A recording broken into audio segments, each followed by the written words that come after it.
अच्छाई की मूरत, ऐसा आपने देखा होगा लेकिन किताबों में।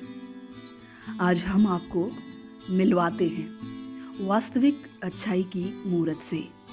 वो है कला में दक्ष, अति लोकप्रिय, कल्याणकारी दृष्टिकोण रखने वाले, गरीबों की मुस्कान के पीछे छिपे आंसुओं को देख लेने वाले, अपने नाम की तरह ही पुलकित रहने वाले व अपने आसपास भी सभी को हर्षित रखने वाले पुलकित खरे। जी हाँ, ये हैं पुलकित खरे। 2011 बैच के आईएएस अधिकारी पुलकित खरे अपनी तेज तर्रार कार्यशैली को लेकर हमेशा चर्चा में रहते हैं। पुलकित खरे ने इलेक्ट्रॉनिक इंजीनियरिंग से बीटेक, उसके बाद एमए सार्वजनिक नीति से कर रखा है। पुलकित खरे हरदोई में तैनाती के दौरान सांडी पक्षी विहार को विश्व स्तर पर पहचान दिलाने वाले हैं। पुलकित खरे के कार्यकाल में हरदोई को स्वच्छता में उत्तर प्रदेश में प्रथम स्थान प्राप्त हुआ था। अब आइए जानते हैं उनकी हाल ही में एक फेसबुक पर पोस्ट के बारे में, जिसको सुनकर आपका हृदय भावाविभोर हो उठेगा और ऐसे शख्स की दुआओं के लिए अपने दोनों हाथ जोड़ लेगा।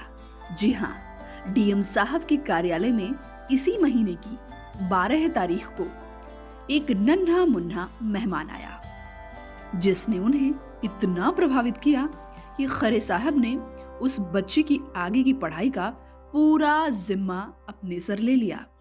अब आप सोच रहे होंगे कि ऐसे कैसे कोई ले सकता है, तो अच्छाई और इंसानियत अभी भी बरकरार है। जी हाँ, वह बच्चा था भानु, जो कि एक रिक्शा चालक का 6 साल का बेटा है। भानु अपने गांव के सरकारी स्कूल में पढ़ता है और आज तक कभी गांव से बाहर नहीं गया है। उसके पिता केवल दूसरी तक पढ़े हैं, पर अपने बेटे को बहुत आगे तक पढ़ाना चाहते हैं। और इस बच्चे की काबिलियत की बात करें तो डीएम साहब ऐसे ही प्रभावित नहीं हुए। आपको बता दें, इस बच्चे के ज्ञान के कायल डीएम साहब तब हुए जब उसने 13, 17, 23, 27, 33, 37 के पहाड़े एक ही सांस में बोल दिया और लिख भी डाला। इसके साथ ही डीएम साहब ने उसकी पढ़ाई का पूरा खर्च उठाने का ठान लिया है। इस प्रेरणात्मक घटना को डीएम पुलकित खरे ने अपने फेसबुक के पेज पर साझा किया और लिखा, कुछ दिन मेरे खाते में भी ऐसे होते हैं जब सर्विस की कुछ मजबूरियां परेशान करती हैं, हैरान करती हैं और घुटन की कगार पर ले जाती हैं। कल कुछ ऐसे ही पल थे, पर आज फिर कुछ ऐसा हुआ। माननीय गवर्नर महोदय के कार्यक्रम से थका जब मैं लौटा तो एक प्रधान जी ने 2 मिनट के समय की मांग की। किसी से मिलवाना चाहते थे। वो व्यस्तता के कारण उन्हें शाम को आने को मिली। जिद्दी प्रधान जी आ भी पहुंचे। शाम को कुछ झुंझलाहट से उसे दिन भर की थकान के बाद भी बुलाया। क्या पता था कि वो मेरे कार्यकाल की अब तक की सबसे मीठी मुलाकात कराएंगे।